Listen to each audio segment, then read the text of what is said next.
Muy buenas noches para todos, queridos amigos. Bienvenidos a Recta Final. Rosina. ¿Cómo anda, Fernando? Muy bien. Recta final ahora sí, más que nunca, ¿eh? ¿En serio? ¿Esto es en serio? Las últimas horas antes de que comience la veda. Sí, ya terminaron 3 todos horas los y media, actos, ¿no? ya se están conociendo las últimas encuestas. Y ahora queda el espacio que vamos a tener todos los ciudadanos, las ciudadanas, para reflexionar. A pesar de que en las redes sociales sigue todo el movimiento, las opiniones, pero bueno, viene un espacio que hay que respetar. Es una parte que está fuera de control, ¿verdad? Y sí, está arriba de la mesa la dificultad de legislar precisamente para que la Internet en general esté en sintonía con los medios tradicionales de comunicación, esto es, audiovisuales y también prensa escrita. Si te parece, vamos ya con los contenidos. Por favor. En esta primera parte vamos a hablar con el jefe de campaña del equipo de Daniel Martínez, con Yamandú Orsi, intendente de Canelones, con cara de cansado, después de andar por todas partes haciendo kilómetros y trabajando muchísimo en estas horas que precisamente forman parte de la recta final. Y luego de las 9 de la noche vamos a recibir a dos representantes de las juventudes políticas del Partido Nacional. Hablo de Francisco Capandegui y de Lucía Zapata, que es la secretaria general del Partido Socialista.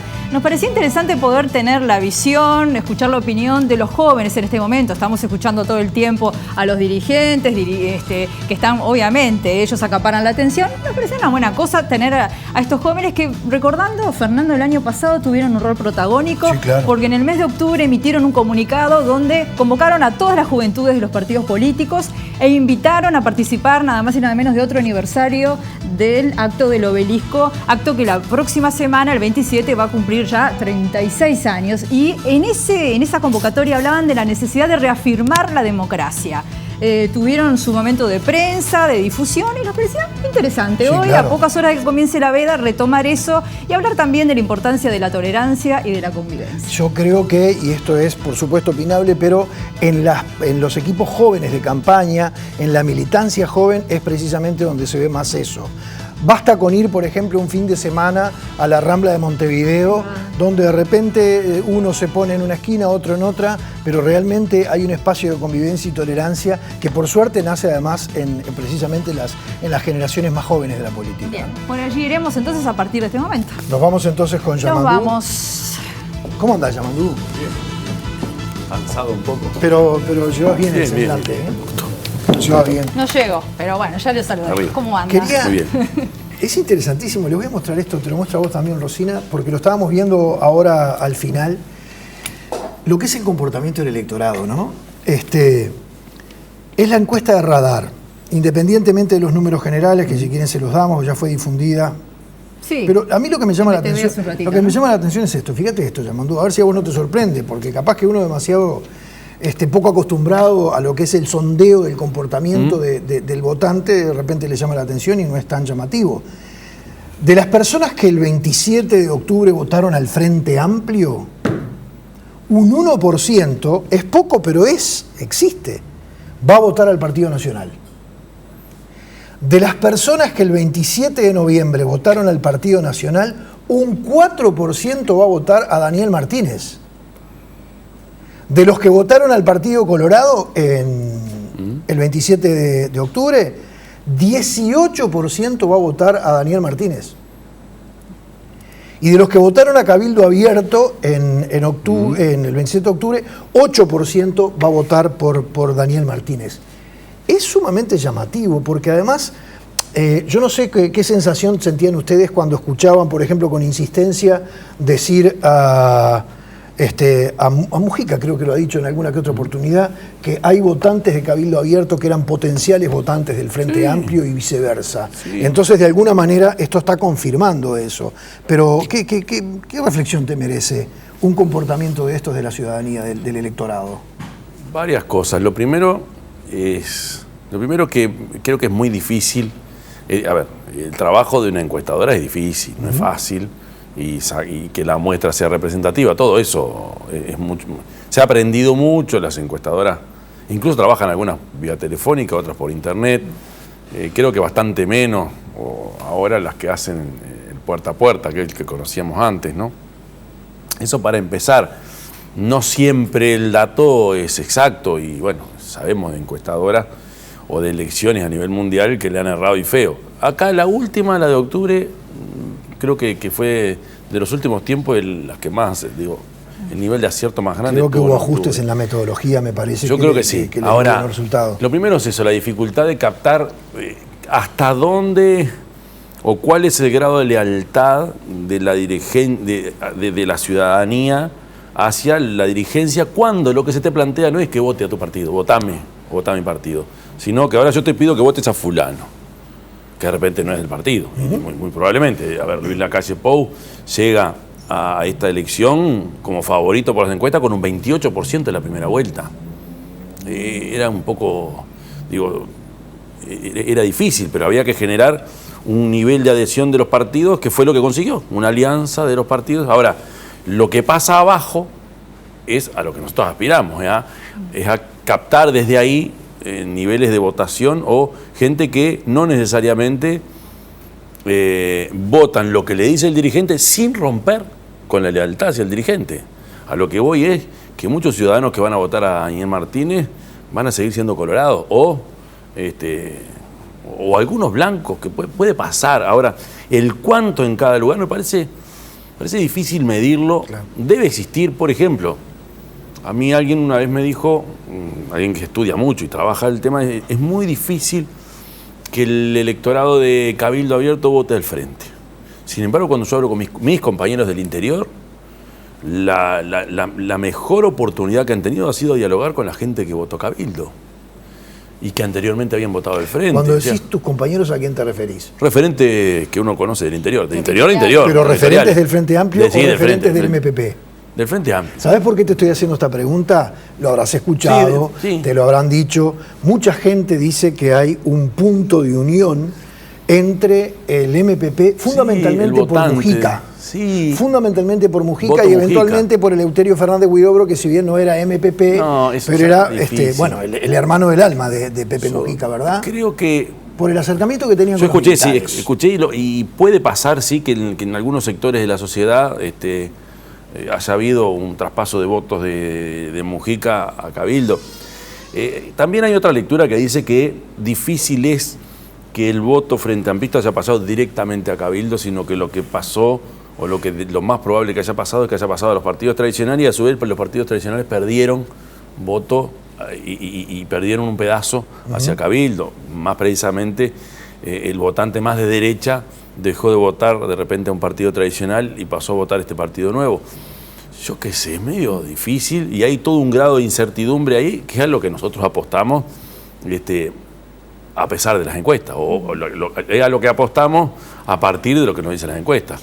Tratar de pescar ahí o de conquistar al ciudadano y que entienda que es bastante mejor, más allá de su lealtad partidaria, votar a Daniel Martínez que a Lacalle Pou. Cuando terminaron las elecciones de octubre, ustedes con el mapa electoral en la mano, en el comando, decidieron por dónde salir, ¿no? Y Graciela Villar decía, vamos a ir al área metropolitana y algunos barrios particularmente de Montevideo que nos preocupa porque allí estamos registrando pérdidas de votos que antes era impensado.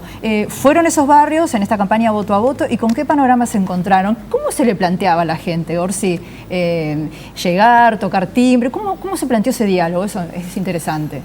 El diálogo no fue tan difícil y es bien distinto también. También se salió mucho al interior, muchos dirigentes recorrieron todo el interior.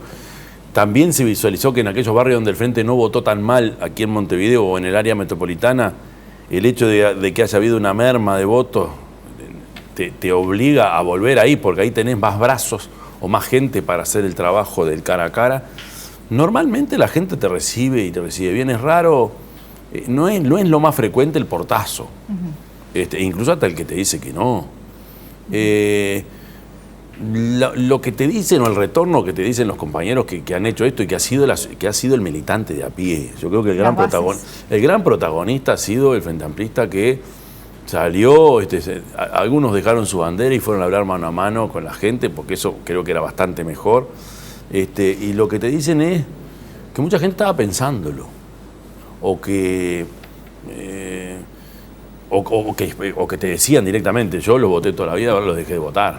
Y ahí tenés otro electorado y esos 200.000 son un universo interesante y todos nos planteamos.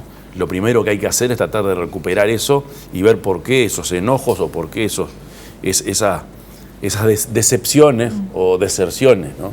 Y ahí yo creo que planteando, y en un balotaje, un escenario de balotaje donde todo es tan binario, donde se polariza tanto y donde ha sido tan clara la diferencia, porque de verdad no hay lugar a confusión, son dos señales bien distintas, y no estoy hablando de malos y buenos, estoy hablando de líneas de pensamiento y de gestión del Estado evidentemente diferentes, más allá de lo que se explicite o lo que se deje de explicitar. Y ahí hay muchos ciudadanos que tienen el corazoncito de raíz ballista y aquella concepción del Estado, o aquel que nos acompañó, por ejemplo, en la década de los 90, dando vuelta a aquellos plebiscitos contra la venta de las empresas públicas. Ahí hay todo un universo que se preocupa y que tiene la incertidumbre de lo que puede llegar a pasar si líneas de pensamiento económico como las que en los 90 se dio y que aparentemente se estaría armando ahora, volvieran. Y por otro lado, las señales de adhesión o las señales de simpatía o las señales de similitud entre algunos actores de la región y lo que son los líderes de la oposición también lleva a que la gente se pregunte y diga, ¿será lo mejor esto? Y bueno, ahí te pasa de todo. También es cierto que a partir del 27 de octubre nosotros tuvimos una foto, eso que tú decías, un mapa donde el número S40 es un número complejo. Sí. Remontar eso, yo creo que hay que ir hasta el año 99, donde estábamos más o menos por ahí, y evidentemente es una tarea difícil. También es cierto que a nosotros nos daban, y no tengo por qué no creer, que andábamos en un 30 y poco. Capaz que el principal error fue no habernos dado cuenta que ese 30 y poco era real, y hace 2 años que nos vienen diciendo eso. Claro, a propósito de eso, antes quiero preguntarte algo que en realidad está conectado, lo que recién dijiste de las personas que todavía están agarradas del pensamiento ballista, porque me parece que es un tema que hay que hablarlo con todos los dirigentes políticos, fundamentalmente los del Frente Amplio y eventualmente los del Partido Colorado, que bueno, que ahora en realidad están jugando en bloque con lo que hoy es el bloque opositor. Pero a mí me da la sensación, me gustaría saber tu opinión, de que el vallismo verdadero, el de Valle Ordóñez y eventualmente el de Luis Valleverres, pero principalmente el de Valle Ordóñez, o sea, un progresismo auténtico, hoy en día está desvirtuado. Entonces, cuando vos dijiste las personas que todavía tienen una raíz vallista, yo me imaginé personas viejas que saben bien lo que era el vallismo de Valle Ordóñez.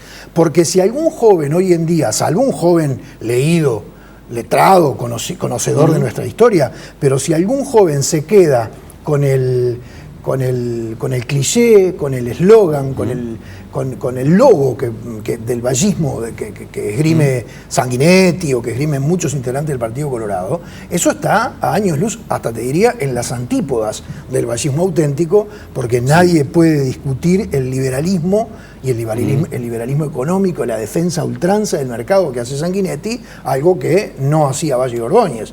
Valle Ordóñez promovió un Estado mucho más fuerte, mucho más importante y mucho más regulador y justiciero de la vida de las personas. A ver, yo cuando me refiero a ese vallismo, no estoy hablando necesariamente de la ideología o del coloradismo, sino que todos llevamos un poco adentro aquel uruguayo formado con un Estado que te cuida, que te protege, y en realidad, si uno mira, por ejemplo, lo que sucede en la salud, históricamente en Uruguay comparado con otros lugares, o nuestra concepción de nuestra empresa pública como una cuestión patrimonial fuerte, o esa concepción de que entre el empresario y el trabajador siempre el Estado va a tratar de mediar, y eso no es patrimonio solo de la izquierda. Creo que hay, y repito, no necesariamente gente del Partido Colorado, yo creo que el uruguayo se formó con una concepción de Estado que se demostró en los 90 que tirarla abajo era muy difícil, y ahí hasta el propio Sanguinetti en algún momento salió a apoyar algunos de estos movimientos, más allá de que sin duda es de raíz liberal fuerte, tal vez mucho más, me parece, claro, desde el punto de vista filosófico. Tal vez más jorgista. Cuando digo jorgista me refiero a Jorge Valle. Pero incluso con una diferencia, hasta hasta en el lugar donde trabajó, e incluso cuando la crisis del 2002, no fue, bueno, quienes lo acompañaron a Jorge Valle fueron Achugarri, y bueno, y el resto del espectro político. No estuvo Talvi y pero no recibió el aceptó. ofrecimiento. Pero no lo aceptó. No lo aceptó. Entonces, a lo que voy es que es liberal de eso, de pura cepa, y yo creo que intelectualmente muy honesto. Él plantea eso, achicar el Estado, reducir 50.000 empleos públicos.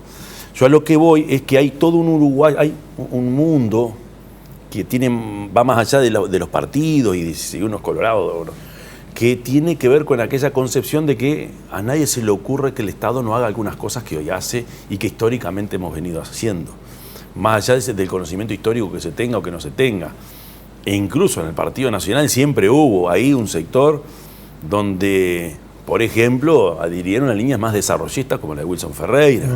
Entonces yo creo que una de las estrategias y lo que ha pasado hoy, y nuestra apelación es a ese ciudadano que tiene que identificar los riesgos de abandonar una línea que viene de muy lejos, pero que con nuestro Frente Amplio se logró fortalecer y que nos permite hoy en la región ser el único país, como decía el embajador francés acá en Uruguay, que es una isla, o como dicen los medios internacionales, Uruguay sigue siendo una isla de estabilidad. Y yo creo que el rol protagónico del Estado y el rol de armonizador o de no solo escudo de los pobres, sino también de regulador y no de freno, pero sí de articulador con el mercado, básicamente, está impuesto y hay que mantenerlo. Cuando la gente visualiza esos riesgos, que no precisa mucha explicación, sino que mostrar incluso lo que pasó en otro tiempo, o mostrar lo que se propone. Cuando alguien te propone 900 millones de dólares de recorte, se nos para los pelos a todos. No precisa que sepamos mucho de política ni de economía. Ni que hablar cuando se nos plantean leyes de urgente consideración en una economía que no está en crisis y en una economía que no explotó. Entonces esas cosas a mí me preocupan y no es muy difícil transmitirlo y no estamos alentando cucos. Acá es lo que se dice, lo que se plantea o lo que no se plantea, y una economía o un país que, con nuestros errores, que han sido unos cuantos, con nuestras falencias, que sin duda debe haber, ha permitido que sea uno de los países mejores para vivir. Orsi, se están conociendo las encuestas hasta ahora, se mantiene una ventaja considerable a favor de la calle Pou, se está terminando, empieza la veda. ¿A qué van a apelar en estas horas? A lo mismo, al mano a mano, al voto a voto, y a ese voto silencioso que va a resolver entre una persona y un proyecto y otra persona y otro proyecto. Más allá de si leen programas, si la gente analiza, hay señales que la gente sabe entender. Una coalición multicolor, un proyecto político asociado al gobierno con ventajas y desventajas,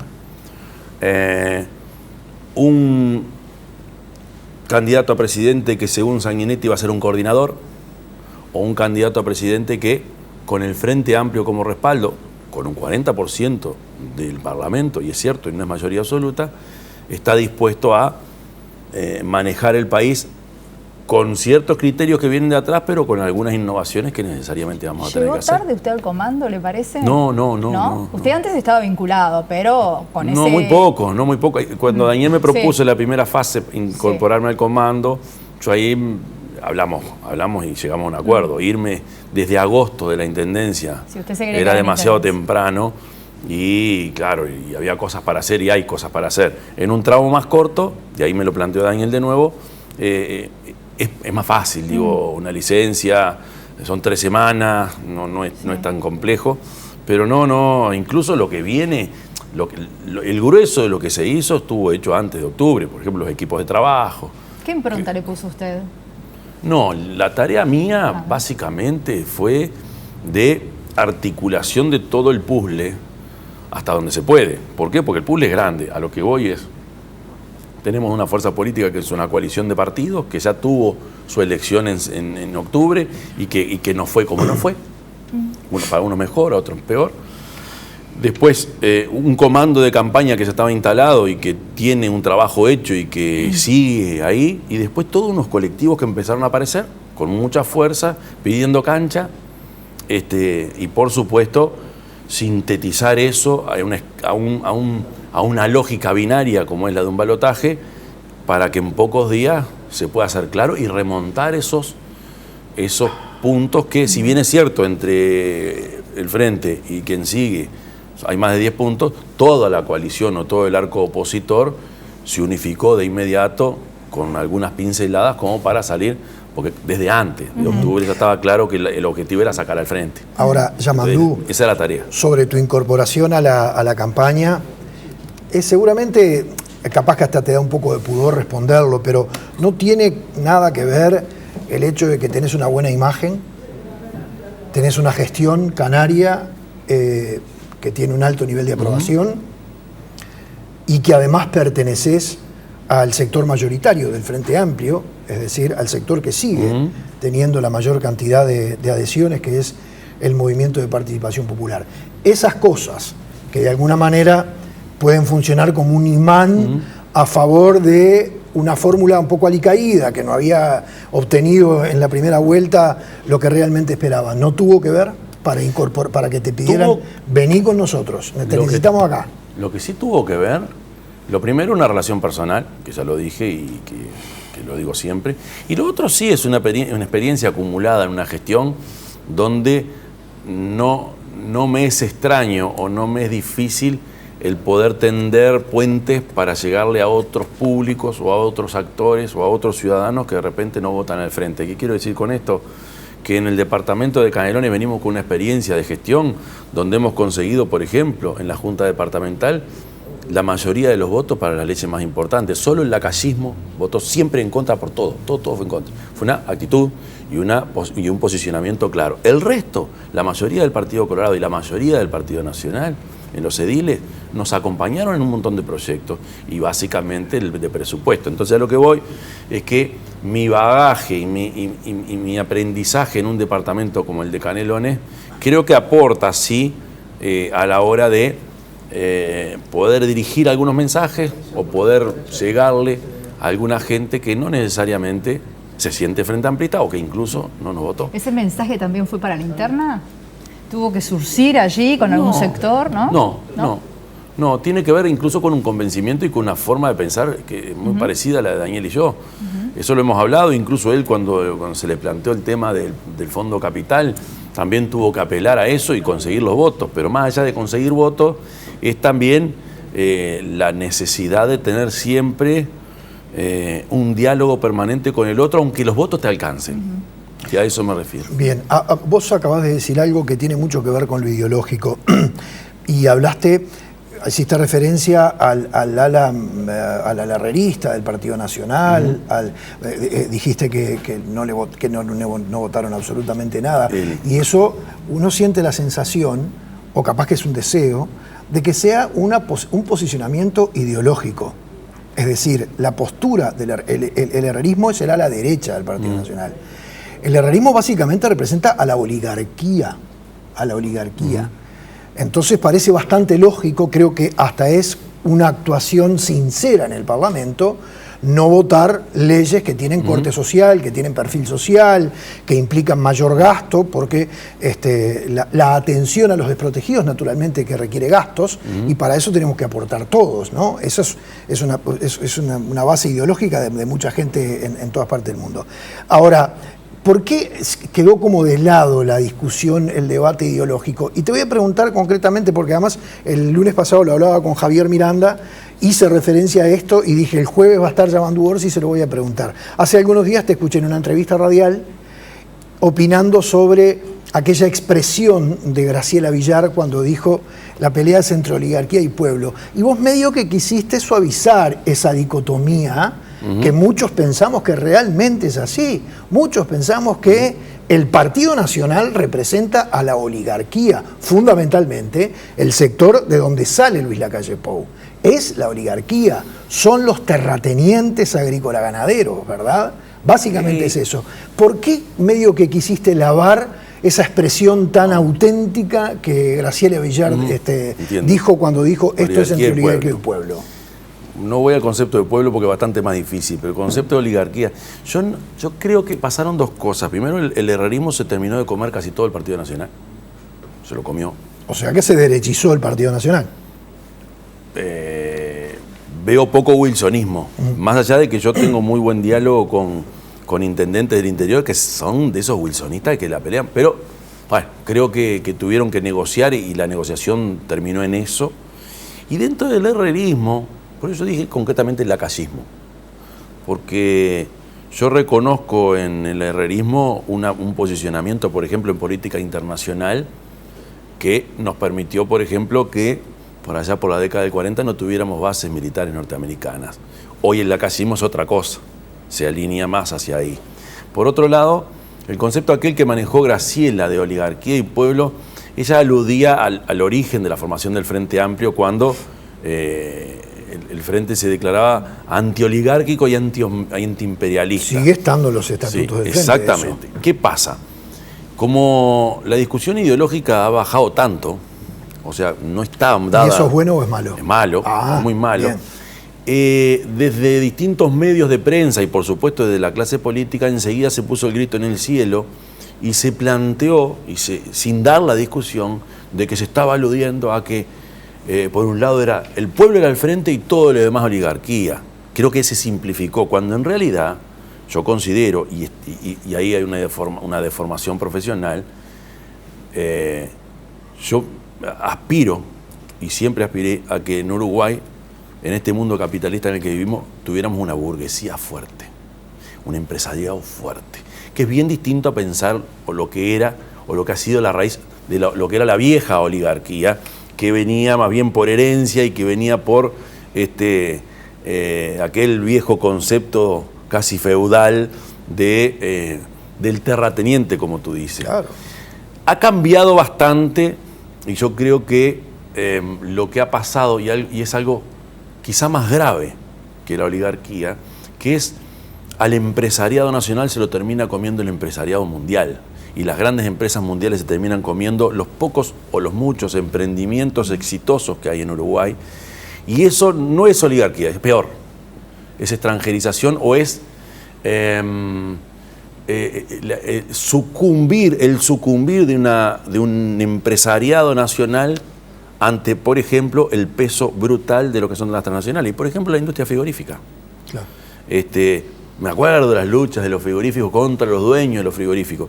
Hoy son muy pocos los frigoríficos en manos nacionales. Sí, sí. Entonces a lo que voy es ¿Y el Frente por qué en 15 años no pudo frenar bueno, eso? pero voy a terminar el concepto. Bien. Lo que queda de la vieja oligarquía es poco, creo que bastante reducido, y ha aparecido algo peor, más complicado, que tiene que ver con los centros de poder mundial.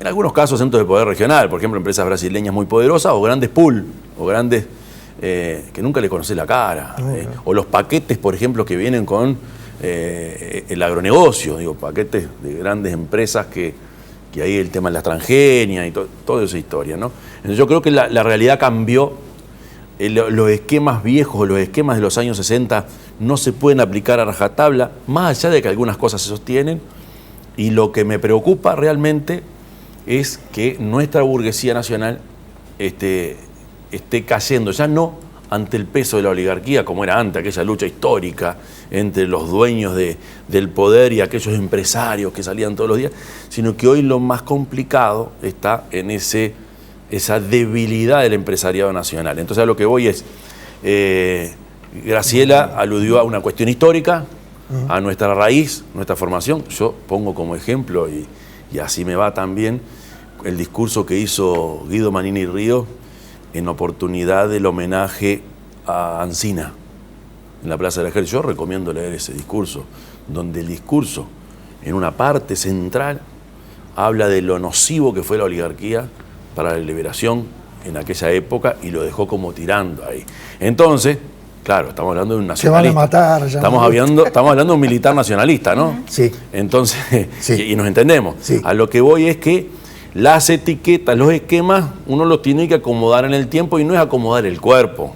El Frente Amplio es policlasista, obviamente con una tendencia fundamental hacia la clase trabajadora o de apoyo a la clase trabajadora, pero nunca se planteó no incluir a los sectores empresariales en su seno. Bien. Lo que creo que ha pasado también en últimos tiempos es que algunas gremiales empresariales se han posicionado como nunca hacia posiciones más de derecha, pero bueno, tiene que ver con la lógica. Espero que no. Antitrabajador. Espero que no. Son los temores que tengo. Quedó algo pendiente porque es muy importante lo que acaba de decir. Realmente, no solamente que es importante, sino que es hasta didáctico realmente. Abrir la cabeza, a mí me acabas de abrir la cabeza en algunos aspectos. Entonces, por ejemplo, te escuchaba decir esto, cómo la burguesía nacional se fue debilitando frente a la irrupción del poder real del mundo a través de las multinacionales. Henderson, que era un ejemplo de empresario uruguayo, terminó vendiendo la tienda inglesa a un banco. ¿Es eso a lo que te referís? A esas cosas, por ejemplo. Me puse el ejemplo de los frigoríficos. Sí, porque pero puedo poner otro ejemplo también. La cerveza. Compres Pilsen, compres lo que compres y le estás comprando la cerveza a Ambev. A ver, y tenemos varios. Por ejemplo, las comunicaciones. También. Mis hijos tienen 6, 7 años y apretan el botoncito de Netflix. Sí. ¿Y por qué el gobierno del Frente Amplio en 15 años no pudo frenar eso que tanto perjudica al empresario y por ende al trabajador de alguna manera? Ni que hablar, ya no estamos hablando más del pobre almacenero de barrio porque hace rato que quedó atrás, realmente hace rato que quedó atrás. ¿Por qué no lo pudo frenar el Frente Amplio? ¿Por qué no puso un Estado más pesado? Hay ejemplos, por ejemplo, hay ejemplos concretos de leyes que lograron frenar alguna cosa. Por ejemplo, algo que se dio en Chile, que es el monopolio de las farmacias. Una ley que no sé qué tan tarde o qué tan temprano llegó, impidió, y ojalá todos lo tengamos presente, impidió que se pudiera seguir acumulando el poder en torno a una o dos marcas. Sí, Farmashop fundamentalmente, ¿no? Eran dos, hay otra. ¿Cuál era la otra? Hay otra. ¿Puedes decirlo? No, prefiero... Eso es la ventaja de hay la televisión pública. Que lo que terminaba generando, a mí no me gustó lo que vi en Chile, donde después lo que termina pasando que un laboratorio o una marca sola es la que termina rigiendo todo. Puse un ejemplo, pero hay otros. A ver, por ejemplo, un productor rural, arrocero, pesado, potente. Uno de los principales problemas que tiene hoy es que arriendan. Entonces, ahí es donde está el poder. Yo creo que ahí es distinto. El dueño de la tierra y se lo alquila al productor, y nosotros a veces desde la izquierda nos equivocamos y pensamos que es el productor que de repente tiene mucho dinero y tiene la 4x4. Pero los productores del campo, Orsi, dicen que el Frente se ha mantenido bastante lejos de ellos. Ese es el discurso predominante, digamos. En realidad... Le ha dado la espalda. En realidad los volúmenes de exportación y el crecimiento o el valor de la tierra, lo que creció el valor de la tierra en este país, me dicen cosas distintas. También es cierto que en algunas áreas de la producción rural ha habido problemas que quizá con otras políticas los podíamos haber evitado. Hay algunas que son muy complejas porque depende mucho del precio internacional. Por ejemplo, la lechería. Por ejemplo, el arroz. Yo creo que ha habido políticas de apoyo y de estímulo, y ya digo, los volúmenes de exportación así lo indican. Lo que me parece que a veces pasa, que cuando les va mal, desde la izquierda, desde nosotros, desde aquí, desde el sur, no visualizamos que en realidad les va mal, pero no necesariamente tienen por qué ser pobres. Son empresarios que tienen niveles de rentabilidad muy altos. Ahora, también es cierto, y ahí de repente vamos al origen de tu planteo, que hay 24.000 millones de dólares de uruguayos invertidos en el exterior. Gente que se enriqueció en estos años últimos porque la economía marchó bien. Por algún motivo, esos empresarios consideran bastante más atractivo invertir afuera que invertir acá. Evidentemente uno no puede... A ver, tampoco pasó lo que se anunció de cuando gane el Frente van a salir todos corriendo con la plata y la van a... No pasó eso. Los volúmenes o el nivel de crecimiento económico y de enriquecimiento de algunas empresas fue evidente. Pero ¿qué pasa? Nos falta algo para que invertir en Uruguay se vuelva atractivo, y lo que terminamos haciendo buscando capitales afuera que vengan a invertir acá, como nos está pasando y como hicimos o como decidimos que pasara con UPM, cuando en realidad tenés unos cuantos UPM de uruguayos invertidos afuera. Cosa que antes no existía, o sea que el Frente le permitió generar riqueza. Ahora, faltó identificarlos no, y darle yo más creo que herramientas. falta atractivo para que la inversión se haga acá. Y ahí hay algunos ejemplos. El ejemplo israelí, el ejemplo de Yosna, yo recomiendo, yo lo pude leer. Sí. El Pepe planteaba eso, donde lo público y lo privado se asocian para sostenerse y catapultarse. Bueno, todo eso hay que saberlo leer, y esto empezó con la oligarquía pueblo. Sí. También el término pueblo, ¿qué quiere decir el pueblo? Digo, el trabajador, sí, el pequeño empresario también, el bolichero. Yo creo que el que vive de su salario, el que vive de su trabajo, y ahí en el pueblo también entra el empresario que se levanta todas las mañanas a abrir su empresa. Pero después tenés los otros, esos que sin mucho esfuerzo obviamente se han enriquecido, y no sé en cuál de las categorías ponerla, porque me parece que con la irrupción de lo extranjero me parece que es bastante más pesado. Me quedé pensando en su elogio al discurso de Manini Ríos. Yo recomiendo revisar el homenaje a Ancina. Pero bueno, a lo que voy está elogiando a... No elogio, digo, él habla de oligarquía también. Pero llama a leerlo. Dijo que estuvo bueno el discurso. Sí, señor. Bueno, pero... Pues yo coincidí. Elogiando el discurso de una persona que para mucha gente de izquierda es realmente cuestionable. Pero el posicionamiento que está teniendo es muy volcado a la derecha, sin duda. Yo digo, cuando él estaba en funciones,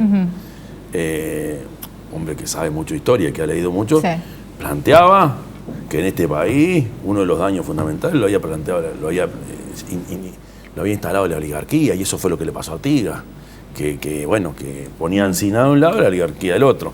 Lo puse como ejemplo de cómo desde la punta, desde otra punta del pensamiento también se habla de eso, y sin embargo no se lo demoniza.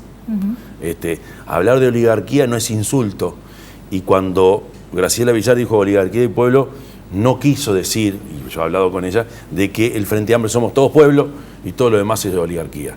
La oligarquía siempre supo ser un grupo muy chiquito, muy arrinconado en algunos sectores de la sociedad, que no han vivido de su trabajo. ¿Comunicó bien el Frente el mensaje para captar al electorado? Al principio fue el nuevo impulso, después se habló de hacerlo mejor. ¿Hubo un mensaje unificado?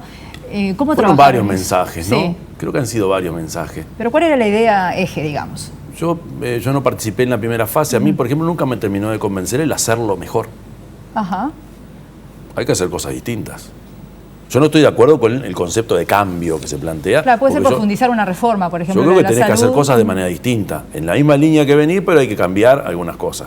Yo, por ejemplo, no coincido, pero sí les creo, cuando al mejor estilo de Cambiemos de Macri, hoy se plantea, es bueno cambiar. Sí. Yo les creo, porque cada vez que llegó el herrerismo a este país cambió. Acuerdo con el Fondo Monetario Internacional en el 59, privatización de empresas públicas en los primeros años de los 90, y creo que vienen por un cambio. Sí. A mí me preocupan el concepto de cambio, que por lo general viene de ese sector político, de ese sector de la sociedad. Lo que a nosotros nos faltó quizás en los mensajes, y a eso digo, hacerlo mejor me parece que era, se quedaba corto. Hoy tenés que hacer cosas nuevas porque la sociedad cambió, y algunos de los temas que tú te planteaste en tu agenda ya los hiciste. Pero no seguir con lo mismo me parece que... O decir, hago lo mismo pero mejor. No, tenés que hacer cosas nuevas. Pero es un tema de eslogan más que de otra cosa. Y para abonar esto que estás diciendo, que surge de la medio en sintonía con la pregunta de Rosina, el otro día se lo preguntaba a Javier Miranda sobre la autocrítica, y me dijo, tengo una cantidad de autocrítica para hacer, pero no me la pidas a 4 días de las elecciones. Creo que fue de una sinceridad admirable, realmente admirable. Ahora, capaz que vos pensás lo mismo y me digas, no me pidas autocrítica a 3 días de las elecciones. Pero cuando empezó esta campaña, a principio de año, te hago una pregunta que, a ver, una de dos. O estaban de acuerdo con absolutamente todo lo que estaba haciendo el gobierno de Tabaré Vázquez, o no se quisieron despegar y marcar bien la diferencia con algunas acciones del gobierno de Tabaré Vázquez. Hay una gran lista de acciones que lejos están de ser de un gobierno progresista, te lo digo con total franqueza. Pero como no tenemos tiempo para que yo te diga toda la lista, te digo la última y te quiero pedir una opinión. La última además porque es muy reciente. Y a mí la verdad me tiene azorado. El 31 de octubre el Poder Ejecutivo envió al Parlamento el proyecto de ley que modifica la negociación colectiva, la perfora, la debilita. Hay te digo solamente 2 puntos y decime si no la debilita. Uno de esos puntos es que los sindicatos de rama ya no... A veces hay empresas chicas en las cuales no hay sindicato. Y el patrón es medio gorila. Y se suscitan problemas. Hoy en día, puede intervenir el sindicato de rama en protección de esos trabajadores que no están sindicalizados. Bueno, este proyecto de ley que diseñó el gobierno elimina esa posibilidad. Y además elimina la ultraactividad de los convenios colectivos. Esto significa que si los trabajadores de Radio Uruguay, yo qué sé, negociando en los consejos de salario, obtuvieron un aguinaldo extra a fin de año, es decir, en vez de ser medio en junio y medio en diciembre, ponerle que sea medio en junio y uno entero en diciembre, cuando se venza el convenio colectivo eso cae y hay que negociarlo de nuevo. Eso es una flexibilización de la negociación colectiva. Yo supongo que no lo leí, no lo conozco, pero supongo que debe tener que ver con alguna observación de la OIT. Tiene que ver con la observación de la OIT, una observación a juicio de muchos mal interpretada, que colocó al gobierno como más papista que el Papa. Yo creo que hay que tener cintura también, y lo que se está proponiendo, por ejemplo, en el documento de la coalición es levantar todas las observaciones de la OIT. Todas implicaría no negociar más salario, ¿no? Solo salario mínimo. Sé que hay una cantidad de observaciones que el gobierno se comprometió a levantar. Por supuesto, no las más importantes. Evidentemente, yo de verdad no lo leí, sé que eso iba a pasar, que iban a corregir alguna cosa, pero creo también que debe tener que ver, no lo leí, repito, con la cintura con la que el gobierno se debe manejar, porque organismos como la OIT, de los cuales somos parte, te plantea, y que si bien es cierto, no es que tenés que aceptarlos todos, y hay algunos que no corren, más en nuestro país con la tradición que tenemos, alguna cosa se corrigió. No sé si es lo peor y no sé, y me imagino que sí, que debe ser alguna señal de no tensionar tanto.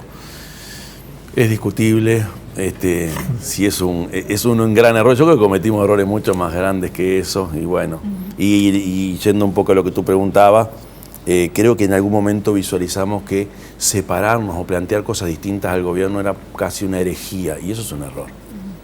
Porque gobernar es errar y corregir.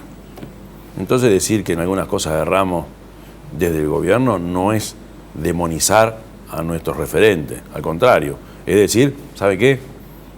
Cuando avance el tiempo deberíamos hacer las cosas distintas. ¿Crees que tendría que haberlo hecho Martínez? Cuando empezó la campaña, es cierto lo que decía Miranda el otro día, que ustedes ahora se pongan a hacer autocrítica. No, pero cuando empezó la campaña, ¿crees que tendrían que haber tomado esa distancia de cosas con las cuales no estaban de acuerdo? Daniel tomó alguna distancia en algunos puntos cuando era intendente. Cuando le dijo a Tabaré, por ejemplo, que estaba preocupado por la cantidad de personas que vivían en la calle. Yo creo que ahí fue una señal fuerte y con eso se armó un lío bárbaro. Yo creo que ahí hay un rol que tiene nuestra fuerza política que hacer, porque hay un documento del año 2004 que yo tendría que repasar, que era relacionamiento entre fuerza política, gobierno y fuerzas sociales. Repasar ese manual, que es bastante cortito, nos vendría muy bien hoy a la izquierda. Interesante, no es para ahora porque ya estamos terminando. ¿Cuánto se puede llegar a alejar una fuerza política, ¿no? Cuando es gobierno, sobre todo durante tanto tiempo? Claro, tenés un margen ahí. Un margen, un desgaste. No podés generar. A ver, no es bueno el rupturismo, pero en algunos puntos yo creo que debe expresarse, decir esto no me gusta y esto no me parece que está bien. Sin embargo, en líneas generales apoyamos y el Frente Amplio fue un puño apoyando al gobierno. Creo también que el hecho de tener mayoría parlamentaria nos hizo estar en una situación de demasiado confort, que no nos obligaba o no nos obligó a repensar y discutir. Es cierto que estoy convencido que con algunos sectores de la oposición se podía haber logrado algunos acuerdos como para avanzar con un paso más firme. Pero bueno. La oposición dice que ustedes cortaron todos los puentes, No es los cierto, diálogos. no es cierto. La mayor cantidad de las leyes de este país salieron con más de un 70% de aprobación. No, un 70% de las leyes de este país salieron casi por la unanimidad de los votos del Parlamento. Lo que pasa es que también en un escenario de balotaje, demonizar al otro es parte de la estrategia. Orsi, le quiero preguntar, ayer recién en el acto de Florida se pudo ver en el escenario a todos los representantes, ¿no?, del Frente Amplio, los más significativos, ¿no? ¿Por qué antes no se apeló a eso, como respaldando la fórmula, y durante toda la campaña se lo vio prácticamente a Martínez y a Villar solos en el escenario? ¿Era una estrategia? En la primera fase, Sí. en la primera fase, los grandes motores de la elección son los sectores políticos. Sí. Y salieron cada cual por su lado a levantar Pero yo recuerdo en la campaña anterior de Vázquez, con Sendik siempre estaba rodeado, ¿no? Y en esta última etapa, de verdad, los viejos referentes y los principales referentes anduvieron por el interior todos los días. Incluso cuando se nominó o se designó a Mujica y a Astori, hubo que hacerlo ese día porque al otro día se iban y no volvían. Ayer, por ejemplo, que estuve con los dos, Astori venía de recorrer todo el norte, hoy Pepe iba, creo que a San José, y yo creo que como estaba la cosa a partir del 27, no podíamos darnos el lujo de tenerlos a todos siempre en el mismo lugar. Ajá, fue por eso. Sí, porque en este acto, cuando se planteó que estuvieran todos, fueron todos, sin ningún problema. Pero de verdad, los referentes principales o los senadores electos anduvieron con su agenda a hacer lo que se les encomendó que hiciera. Y el Frente lo que hizo fue una tabla designando referentes a recorrer todo el país, porque se sabía que Daniel no iba a poder peinar todo el país, sino que iba a andar por algunos lugares, y bueno, y el resto lo cubrieron los referentes. Está claro. Yamandú, gracias. Muchas gracias por haber Un estado. gusto. Te voy a pedir te voy a hacer un encargo. Bueno. Acá en forma pública. Si Martínez gana el domingo, creo que el presidente electo el lunes tendría que estar en la televisión pública. Decíselo. ¿Te lo digo? Claro. ¿Se lo decís? Vos que sos el jefe de campaña. Yo he andado atrás de Nicolás Martínez, que es el jefe de campaña de Luis Lacalle Pou, para decirle lo mismo.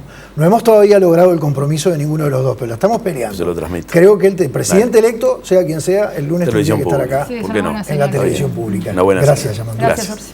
Hacemos una pausa, venimos enseguida.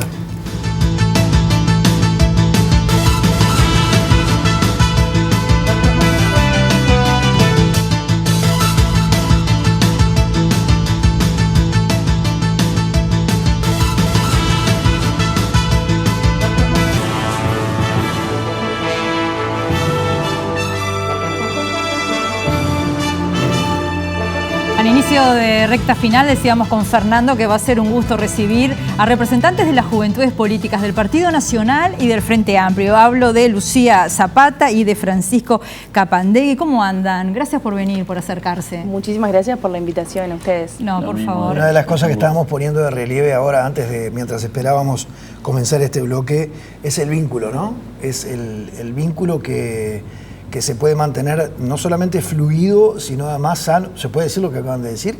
¿Que van a ir a tomar algo ahora? Os cometí un dije se puede decir y no esperé que me contestara. No, realmente me parece que hay que celebrarlo porque, como decíamos al comienzo también del programa, recordábamos la convocatoria de ustedes que nació en octubre del año pasado a través de un comunicado llamando a todas las juventudes de los partidos políticos a participar del acto, ¿verdad?, que celebraba el acto famoso del obelisco, ¿no?, el Río de Libertad, que la semana que viene se van a cumplir ya 36 años, y en ese marco nos parecía que a horas de la veda, en una situación que está bastante crispada, por lo pronto en las redes sociales, uno en la calle ve cierto nerviosismo, era como un lindo mensaje tenerlos a los dos, y sobre todo, bueno, si existe esa amistad, mejor todavía, sí, ¿no?, porque supuesto. habla de amplitud. Bueno, ¿cómo están viviendo esta campaña? A ver, arranca Lucía. Bueno, con todo, dándolo todo, eso sí que como la expresión. Pero en realidad celebro un montón esta oportunidad porque además que hayan elegido darle voz a jóvenes o darnos voz a jóvenes poco tiempo antes de que comience la EDA, me parece también como súper valorable. Y tal cual, decidimos darle, cuando generamos la interpartidaria y después con todo el trabajo que hemos venido sosteniendo, darle una importancia fundamental a la democracia, a la defensa de las instituciones, sobre todo pensando en que nosotros y nosotras nacimos en democracia. Claro. Entonces, ¿cómo dar ese mensaje, ¿no? de que la democracia se cuida, de que no es un bien que viene dado y naturalizado? Así que bueno, hoy en realidad en esta campaña festejando eso, festejando que podemos estar haciendo campaña y hablando libremente, y más si uno mira la región, ¿no? ¿Hablan de política entre ustedes? ¿Discuten de política entre ustedes? Sí, por supuesto. Y mencionando y haciendo una acotación, o sea, es que creo que está bueno marcar que Televisión Nacional siempre nos dio una voz desde el comienzo, que cuando creamos la interpartidaria siempre nos dieron un lugar y de verdad les agradecemos mucho y esta oportunidad más. Y aparte de eso, que no fue solo un saludo a la bandera lo que hicimos el año pasado. Sí, sí. No, el año pasado realmente fue muy valioso. Máxime cuando ni siquiera eran nacidos ustedes cuando el acto del obelisco. Claro. Creo que eso tiene un valor especial. Exacto. Tiene un valor especial recoger cosas que son un jalón en la historia del Uruguay, que sucedieron cuando ustedes todavía no estaban en este mundo, y darle el valor que ustedes le dieron el año pasado realmente.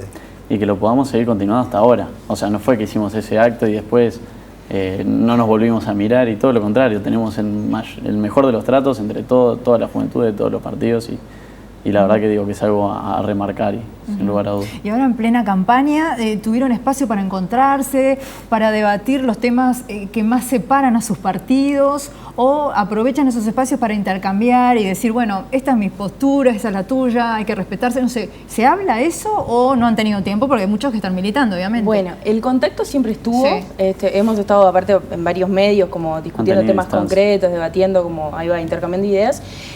No hemos tenido reuniones formales como teníamos de todos en determinadas casas, pero sí, por ejemplo, ahora hace unos días hicimos una actividad con el Programa de las Naciones Unidas para el Desarrollo, donde participamos de todos los partidos que conforman a la interpartidaria, justamente para hablar de cómo los partidos podemos canalizar demandas que hoy no estamos canalizando, o llegarle a algunas generaciones, o bueno, algunos temas de interés común. Bien. Sí.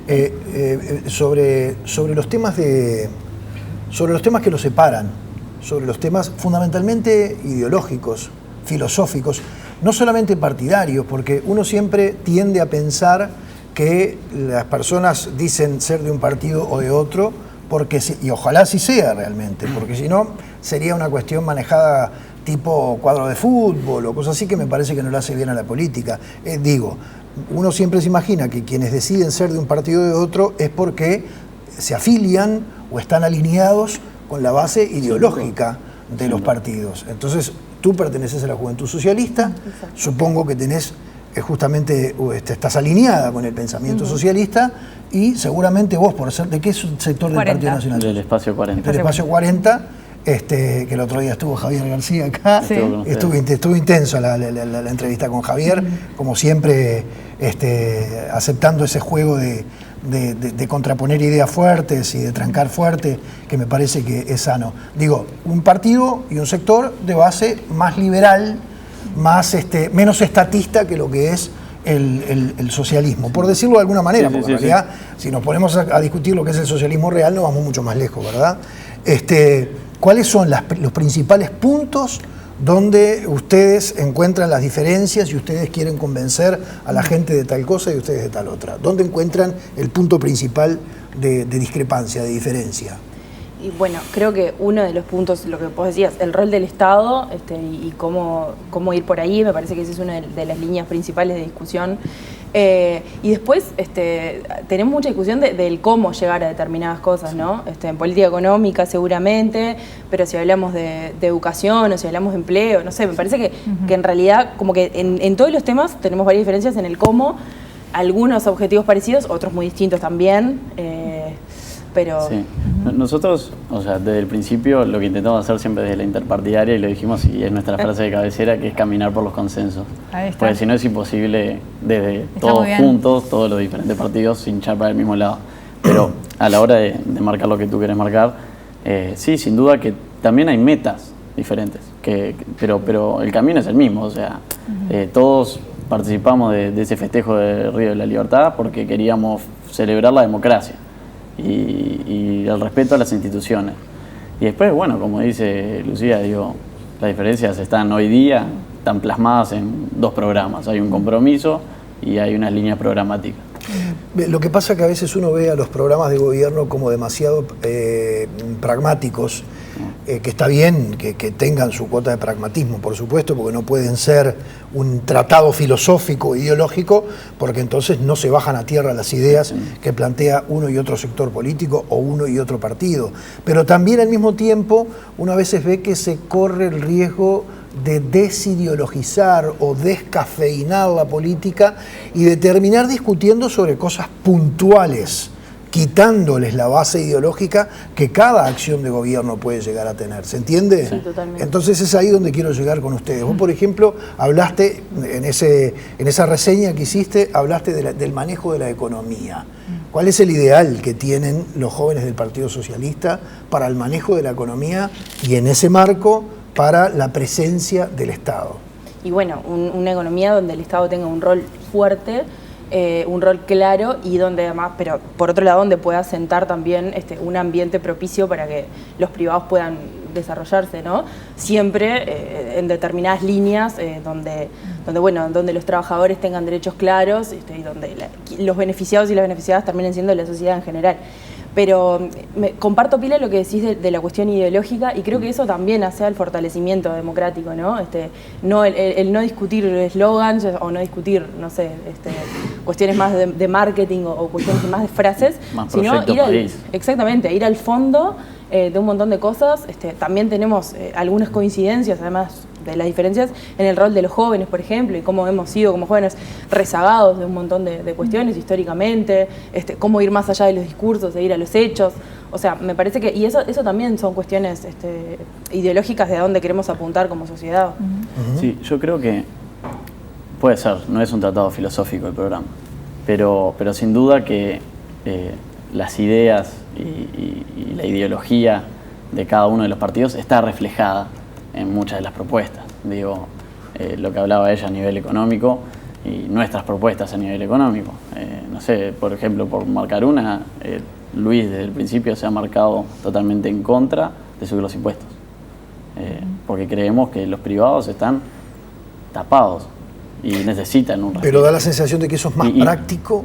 A mí me parece que ahí se nota una gran diferencia, porque ellos hasta ahora no han salvo dicho que no me van a digas, subir no hay que impuestos. subir los impuestos, porque el Estado tiene que ser chiquito, gastar poco, juez y gendarme. Entonces ahí sí Claro. es una postura ideológica.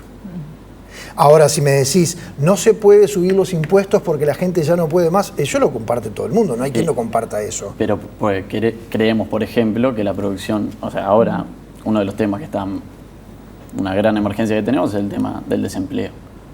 Y yo creo que está bien claro que desde el Partido Nacional, una de las propuestas de bajar tarifas y no subir los impuestos va por el lado de querer que sean los privados los generadores de empleo también. Y para mí eso es bien relacionado a la ideología del Partido Nacional. Entonces digo, me parece que termina permeando la ideología, termina permeando lo que son después las propuestas más concretas y más prácticas, como vos decís. En materia de políticas sociales, que es algo en lo que insiste el Frente Amplio, Lucía, ¿encuentran puntos de acuerdo, digamos, con el Partido Nacional, que ha dicho, por ejemplo, que va a mantener la agenda de derechos, que ha dicho que no se va a perjudicar, por supuesto, a aquellos beneficiarios de los planes sociales? ¿Allí hay encuentro o no hay encuentro? Y bueno, capaz que nos tenemos que sentar un poco más como a ver, yo ahí tengo como la duda de qué va a pasar en los primeros días con esta ley de urgente consideración, claro, que ahí hay algunos detalles que aún no sabemos qué es lo que va a tener, y entonces ahí me cuesta, como no tengo como todos los elementos para decir si estamos o no de acuerdo, pero lo que sí me parece buenísimo, si quieren mantener la agenda de derechos, nosotros creemos que hay que avanzar, que hay nuevas generaciones de derechos o que hay que avanzar consolidando los mismos, por ejemplo. Entonces, digamos, no es solo mantener, hay que seguir profundizando y creo que por ahí podrían haber algunas diferencias. Y después, bueno, hay cuestiones más grandes en la forma más, y ahí sí, filosófica de cómo atacar algunas diferencias sociales, quizás, cuestiones más estructurales, cuestiones de raíz, pero... Francisco. Me parece que quería decir algo. Porque hoy lo quería hacer, le iba a pedir a Yamandú Orsi que lo hiciera y al final, bueno, con tanto tema que surgió, siempre el tiempo es insuficiente en televisión y quiero hacerlo ahora. Salvando las distancias entre Orsi y quien habla, ¿no? No, yo creo que cada uno en su momento de la vida me parece que tienen grandes aportes todos para hacer y ojalá esto le pase a todo el mundo, ¿verdad? Pero lo que quiero decir es con respecto a la preocupación que hay fundamentalmente en el Frente Amplio sobre la ley de urgente consideración que anuncia el Partido Nacional y ahora lo que es la coalición multicolor. En realidad la preocupación es una explicación técnica que quiero dar, seguramente para muchos es sobreabundar y yo voy a decir cosas obvias, pero basta con que uno no sepa por qué razón la ley de urgente consideración es un cuco, como para que valga la pena que uno lo explique en un programa de televisión. La ley de urgente consideración tiene un tratamiento muy rápido en el Parlamento. Pero tuvo, por ejemplo, el SUSIBE, para poner un ejemplo. Sí. ¿No? ¿Sí? ¿Estás segura? Sí. El SUSIBE fue a través de ley de urgente consideración. Bien. Claro, para poner pero un ¿qué ejemplo, pasa? claro, pero está diferente bien. el contenido. Pero además en el SUSIBE había un acuerdo político mucho más amplio. Nacional, claro. Y no había casi posibilidades de que naufragara esa ley. Pero en este caso, el temor del Frente Amplio, queridas amigos y queridos amigos, es que en poco tiempo una bancada que va a ser minoritaria frente a lo que va a ser, esto no es adelantar lo que va a pasar el domingo. Esto ya quedó resuelto el 27 de octubre. Sí, claro, es decir, hay una bancada mayor. La calle dice, que no está bueno me parece, porque los partidos políticos son los partidos políticos, pero la calle dice, tengo 17 senadores y 56 diputados. Ahí está. Sí. Bueno, esa es la bancada de la coalición, que sin duda es mayoritaria. Entonces, el Frente Amplio no va a tener tiempo suficiente para analizar y para poder tomar una postura concreta frente a cada uno de los artículos de la ley de urgente consideración y encima no pueden pelearla porque quedan en minoría. Esa es la explicación técnica de por qué preocupa tanto que haya una ley de urgente consideración que supuestamente va a entrar al Parlamento el 2 de marzo. A ver qué dice Francisco. La explicación técnica es otra. A ver. O sea, porque no estoy de acuerdo en que sea poco tiempo. Tiene 45 días para tratarse en la primera Cámara, 30 días para tratarse en la segunda Cámara, 10 días para tratarse en la Asamblea General. Y estos son casi... Las otras leyes no tienen plazos. No, pero son 85 días y, por ejemplo, una ley de presupuesto que tienen cientos de artículos, donde meten cualquier cosa adentro, tiene nada más que 90 días. Entonces digo, tampoco dentro de la ley de urgente consideración se pueden poner temas legales que requieran mayorías especiales. Claro. Entonces digo, no van a haber cambios estructurales, porque como sabemos todos los cambios estructurales por lo general requieren mayorías especiales. Y entonces, dentro de la ley de urgencia... Tanta reticencia a revelar su contenido. Porque el contenido está abierto. Estoy haciendo tu trabajo. Es el compromiso que firmamos, está ahí. Es cuestión de abrirlo y leerlo y está todo ahí el contenido de la ley de urgencia. ¿Todos los integrantes de la coalición, Francisco, la conocen ya? ¿Conocen el contenido? Porque algunos han dicho que todavía no lo conocen. Es que yo creo que... O sea, el Frente Amplio, no sé, le va a dar un ataque de literalidad. Quieren tener los artículos ya redactados, todas las letras, y digo, tampoco es que el Partido Nacional ni la coalición multicolor se esté dando por victoriosa. Yo creo que va a haber un proceso de redacción en el que van a estar... Se va a buscar el acuerdo de toda la coalición. Vamos a hacer una pausa y después entramos en el bloque final, donde no sé si está de acuerdo, Rosina. Estaría bueno que ustedes dieran sus visiones o sus aspiraciones en políticas de juventud, precisamente. Claro. ¿Les parece? Claro. Venimos enseguida.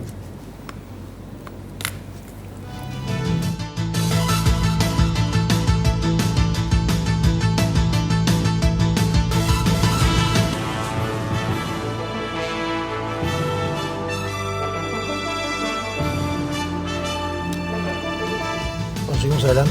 Seguimos hablando con Lucía Zapata y Francisco Capandegui, representantes ambos de la juventud del Partido Socialista y del Partido Nacional, Frente Amplio, obviamente. Hoy te dije secretaria del Partido Socialista, te agregué varios años, ¿no? Secretaria de la Juventud del Partido Socialista. Vamos a decir las cosas como son. Lucía, vamos a empezar por vos. La pregunta había quedado planteada. ¿Cuáles son las aspiraciones de la Juventud Socialista, o mejor dicho, de los jóvenes del Frente Amplio? ¿Y qué es lo que le plantean a un gobierno en materia precisamente de políticas de juventud? Bien. Es muy amplio, el tema es muy amplio. Sí.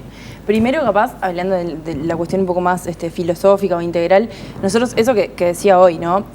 Creemos que la juventud ha estado relegada a un montón de de políticas en este país, quizá también por la propia mayoría etaria que tenemos, ¿no? Los jóvenes no somos un porcentaje tan alto de la población como en otros países, pero además se va agravando esta situación a medida que uno va, digamos, cruzando con otros círculos, ¿no? Claramente, si sos joven y si sos pobre, vas a pasarla mucho peor, y si sos joven y si perteneces a alguna minoría étnica, también la vas a pasar peor, o bueno, si sos trans, lo que sea. Entonces, la mirada tiene que ser un poco más integral que solamente pensar en juventud, y tiene que ser pensada en juventudes, porque son varias y las políticas deben ir como en varios niveles. Nosotros desde la Juventud del Frente Amplio tuvimos una unidad temática a la hora de hacer el programa, una unidad temática particular, donde bueno, nos juntamos, fue de hecho la reunión presencial más grande de todas las unidades temáticas, y bueno, de ahí tenemos varias propuestas en lo que tiene que ver con educación, con empleo, con seguridad, con convivencia, con salud, como un montón de cosas, pensando también en la sociedad en general, no solamente como, ¿no? O sea, los jóvenes tenemos mucho para decir de toda la sociedad y no solamente de nosotros mismos. Exacto, es como bueno, esa es la cuestión más, digamos, la línea general. Y después, bueno, ahí pasa, por ejemplo, por seguir consolidando espacios de participación, como se han hecho desde el INJU muchísimos, jóvenes rurales, por ejemplo, también, que no los había mencionado y que hoy tienen la posibilidad mediante un montón de programas de decir cómo quieren invertir fondos, qué quieren hacer, qué quieren construir, cómo quieren, no sé, participar en un montón de cosas. Bueno, mujeres, feminismos, otros juventudes de barrios, del interior o de un montón de lugares, espacios donde nosotros podamos ser los protagonistas y las protagonistas de nuestras propias demandas y políticas. Bien, Francisco. Sí, nosotros con respecto a política de juventud, la Comisión Nacional de Jóvenes, que vendría a ser la juventud del Partido Nacional, la parte estructural, tuvimos un congreso en septiembre, si no me equivoco, y ahí fue que le presentamos a la fórmula un programa de gobierno joven. Ese programa de gobierno joven, ahora después de lo que fue octubre, lo llevamos a las reuniones que mantuvimos con los jóvenes del resto de la coalición, y más o menos todos encontraron en ese programa un camino sobre el cual emprender. Maneja temas, por ejemplo, del INJU, por supuesto, con una propuesta del INJU móvil para recorrer el interior, el tema de alquileres sin garantía para mejorar el tema de la vivienda juvenil. Y bueno, pero son todos temas que hemos tocado también apartidariamente, como generación. Los estoy escuchando y me da la sensación de que sin duda hay algunos temas que pueden tener una coincidencia sin base filosófica o ideológica. Uno de ellos se me ocurre, me gustaría conocer la visión de los dos, es de qué forma estimular a los jóvenes para que estudien. No necesariamente una carrera de nivel terciario, o sí, tampoco hay que demonizar, pero sin necesidad de caer en aquello de mi hijo el doctor, que fue fruto de fenómenos sociales muy interesantes que se dieron cuando ustedes no eran nacidos, por supuesto, pero cómo hacer para estimular a los jóvenes a que realmente sean conscientes de que tienen que tener herramientas para poder desenvolverse en la vida y para poder además mantenerse económicamente.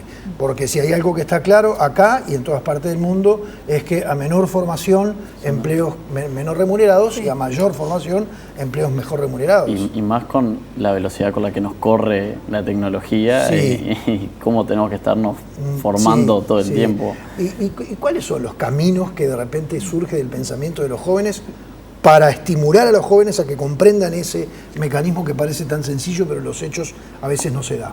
Bueno, primero mencionar que ya se ha desarrollado una línea bien importante, por ejemplo, en lo que tiene que ver en la descentralización de la Universidad de la República, y también la creación de la UTEC, con carreras adaptadas, en ambos casos, a las demandas de la zona. O sea, no es que eso que tú decías, no, mi hijo el doctor, no es que yo llevo derecho a todos lados, o la carrera que yo, mente montevideana, decido, sino con carreras que tienen que ver mucho con el fortalecimiento endógeno del lugar, que es como el desarrollo verdadero que uno quiere promover también. Yo, por ejemplo, soy de Tacuarembó, me tuve que venir a estudiar hace años, porque no se me pasaba por la cabeza tener la posibilidad de estudiarlo. Y hoy hay un centro regional universitario en Tacuarembó, por ejemplo, con un montón de carreras y oportunidades de investigar y un montón de cosas. Eso como, o sea, para decir que no empezamos de cero, ¿no? Se ha hecho mucho y realmente eso ha cambiado un montón la vida de muchos estudiantes. Y después, si pensamos en el liceo, por ejemplo, una de las propuestas programáticas que tenemos es el hacer trayectorias liceales que tengan también más que ver con vocaciones de los estudiantes, ¿no? Con eso que hablamos, que los jóvenes tenemos que ser considerados, también los adolescentes, sujetos de derecho más fuertes. Entonces que también tengan mucho más voz en lo que quieren y en cómo quieren conseguirlo, y no, de nuevo, con una cabeza más centralista, marcar la línea de las políticas. ¿Y tiene eco en los candidatos? ¿La calle te escucha? ¿Martínez te escucha? ¿Escucha al resto de los jóvenes? Nosotros cuando le entregamos ese programa joven se insertó lo que terminó siendo después ese programa único. Se plasmó del en el Partido programa Nacional. Bien. Sí, este ejemplo de secundario, por ejemplo, está en el programa hoy, en el programa del Frente Amplio. Yo, para cerrar este tema, que me parecía que era importante mencionarlo, para mí, o sea, entiendo que la problemática también va por el tema del sistema educativo.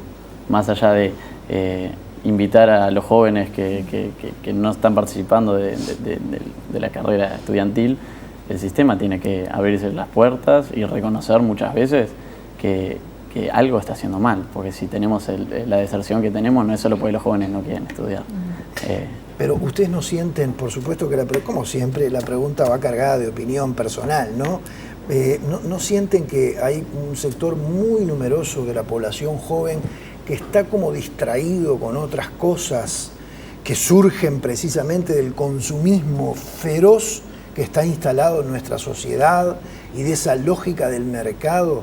Y eso los ha distraído al punto tal de que no comprenden que si quieren alcanzar esas cosas tan materiales que el consumismo les impone prácticamente, necesitan, incluso para eso, necesitan capacitación y herramientas para poder tener el poder adquisitivo que les permita alcanzar esas metas materiales.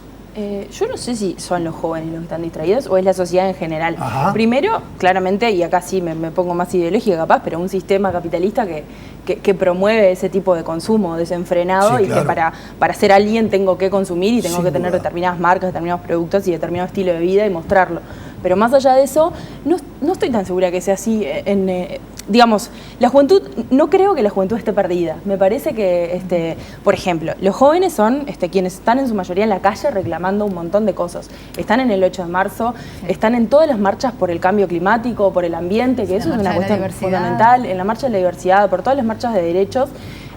Estamos en la calle siempre y la mayoría somos jóvenes. Entonces, me parece que sí, quizá no tienen el discurso más tradicional que pasa por los partidos, o capaz los partidos tenemos el problema y no sabemos canalizar correctamente las demandas de las juventudes, pero los jóvenes tienen mucho para decir. Es más, hay un montón de nuevas formas de producción, de nuevas formas de comercialización que les están haciendo gurises muy chicos, o sea, mucho más jóvenes que yo, estoy hablando de 18, 19 años, y que capaz que no les miramos tanto, que no les prestamos tanta atención, pero me parece que hay muchísimo de generaciones súper chicas para aprender. ¿Vos qué decís, Francisco? Con respecto al análisis económico y del sistema que hacías vos, yo no sé si va por ahí. Y entiendo lo que dice Lucía, de que para mí es un tema generacional de que, y lo analizábamos cuando veíamos el tema de por qué no se veía, los jóvenes no confiaban tanto en los partidos políticos. Y veíamos que, sin embargo, formaban parte de todos estos movimientos que mencionamos recién. Hay un lineamiento de la juventud actual que me parece que va más por problemáticas concretas. Sí, se identifican con causas, decís, más que con partidos. Eso es algo que nosotros lo hemos hablado y lo hemos discutido bastante, y creo que va por ahí la mano más bien. Es un cambio generacional porque es indiscutible, es cuestión de mirar cualquier marcha y ver que los jóvenes salen y tienen intereses y tienen preocupaciones. Bueno, ¿y cómo es estar en un partido? Por ejemplo, sos politóloga. Sí. ¿Sentís que tenés espacio? ¿Te escuchan? Pero además, ¿tenés espacio para crecer dentro del Partido Socialista o dentro del Frente Amplio? Sí, Sí, sin dudas. Bueno, yo hace como un montón. He militado durante más de la mitad de mi vida, de hecho, ya. La mitad de una vida muy corta. Sí, pero son años. Y sí, sin dudas, el partido me ha dado oportunidades de formación adentro del país, afuera del país, un montón de oportunidades realmente, oportunidades de conocer situaciones y lugares del interior del país que no hubiera conocido, no sé, un montón de cosas que me parece que también estos son procesos y que uno se va formando con el tiempo, ¿no? Estoy pensando que además que el Partido Socialista tiene una credencial importante en cuanto a la importancia que le da a la juventud, que nada más ni nada menos que su secretario general. ¿Qué edad tiene Gonzalo Sicilia? Sí, Gonzalo tiene 34, 35. Ahora, no sé, ahora. Y es secretario general y es diputado ya desde hace unos cuantos años. Claro. Es decir, cuando empezó en política y empezó a tener lugares de protagonismo, realmente era muy joven, era de 20 y pico de años. Gonzalo, sí. Sí, es un partido que da oportunidades y es un partido que tiene mucho espacio para crecer. Creo que también el Frente Amplio, obviamente, como todos los procesos, no están exentos de conflicto. Sin embargo, le ha costado mucho la renovación al Frente Amplio. Mirá qué contradicción, ¿no? A nivel de liderazgos. Sí, sin dudas, sin dudas, y muchas veces terminamos a veces como volviendo a los mismos liderazgos. Y sí, son debates que hay que dar. Y de nuevo, lo que decía, estos procesos no están exentos de conflictos y de idas y vueltas, ¿no? No son procesos lineales, claramente. ¿Y en tu caso? Bueno, sos suplente de diputado. Sí. Ajá. O sea, evidentemente vas a seguir una carrera política. No sé, vamos a ver. Pero no, sí, el Espacio 40 ha dado bastante. Siempre, ya la legislatura anterior ya había tenido a Pía Biestro, una diputada joven. Es algo que continúa, te hablo desde el Espacio 40. Desde el Partido Nacional, estructuralmente han habido cambios a través de las últimas generaciones.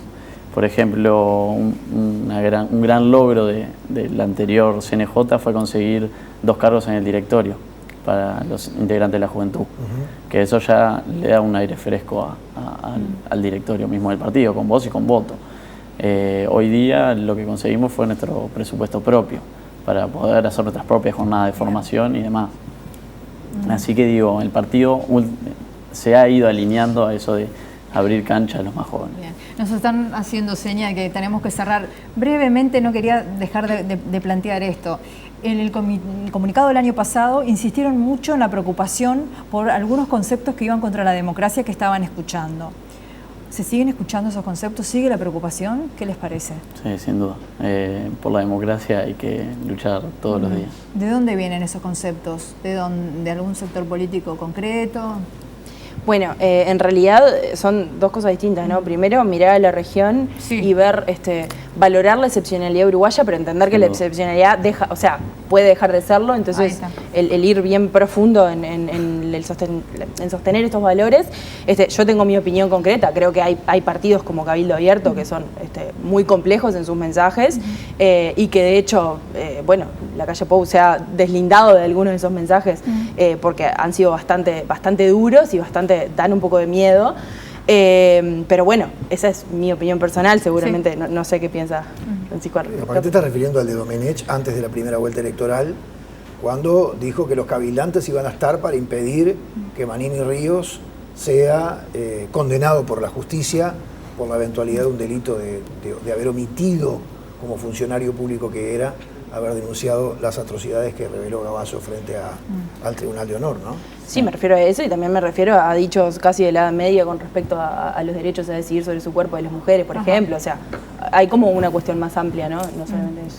Sí, sin duda. Digo, dichos así que a uno lo asombran y hay en todos los partidos. O sea, mismo la vicepresidenta de la República cuando habla de una eventual crisis social en el supuesto hecho de que la calle Pou fuese presidente.